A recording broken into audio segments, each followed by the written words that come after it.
Greetings, everybody. And I'm sorry I can't be with you tonight. I want to thank Steve Calkins, the founder and visionary of Hungry Heroes Hawaii.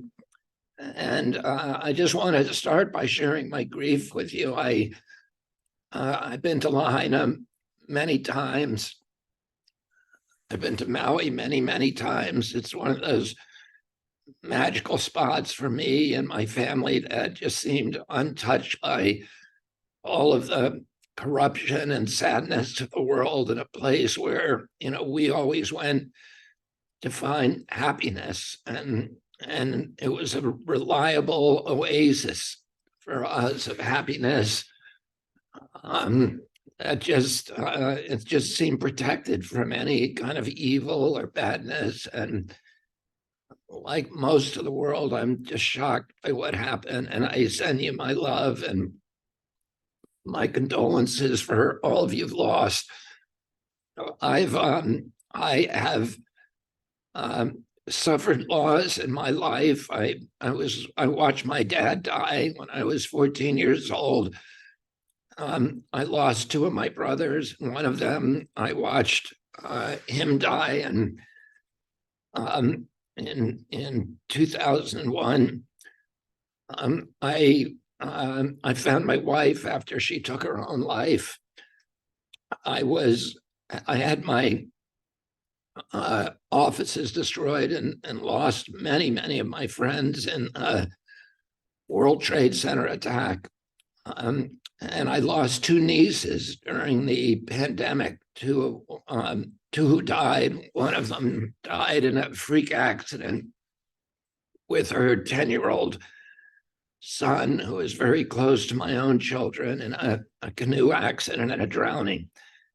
And yet, even though I've experienced those things, I can't imagine the trauma and the grief that all of you are feeling right now. It's only what I've experienced is only the tip of the iceberg for that. But I wanted to share with you something that my mom, a conversation I had with my mom when my brother Michael died.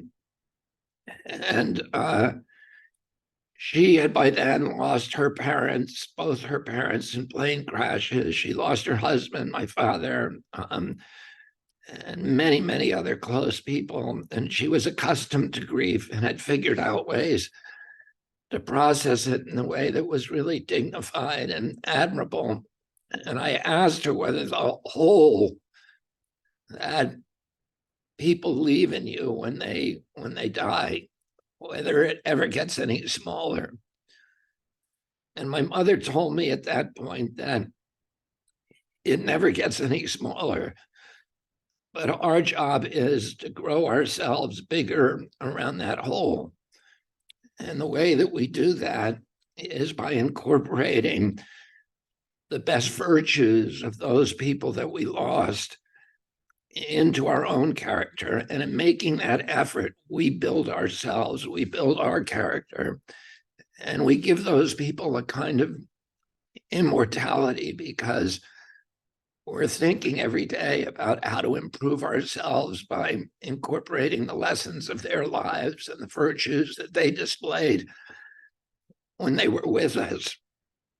But at the same time, we grow ourselves into bigger people. And when we do that, that hole gets proportionally smaller.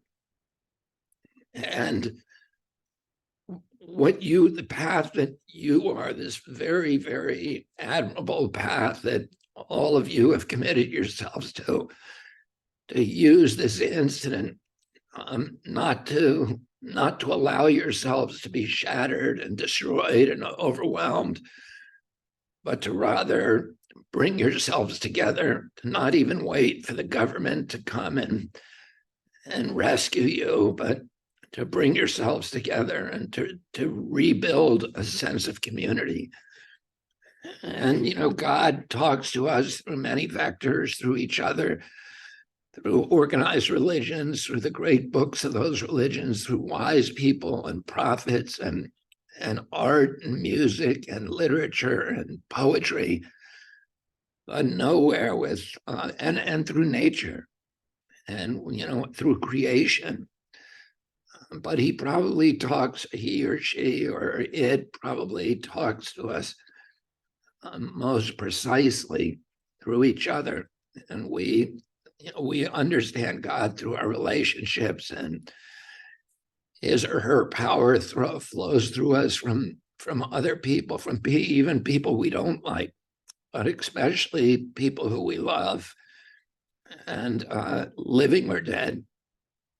And what you're doing today to rebuild relationships, to rebuild ties, to replace some of the ties that you've lost, and to make your community stronger is to me so admirable and so extraordinary and so inspiring.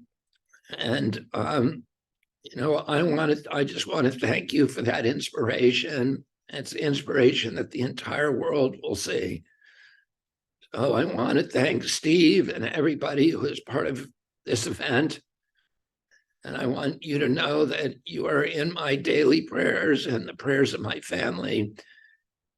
And that's where you will remain, for all of you. God bless you. I send you love and good energy. And I want to thank you very much for honoring me by letting me talk to you today.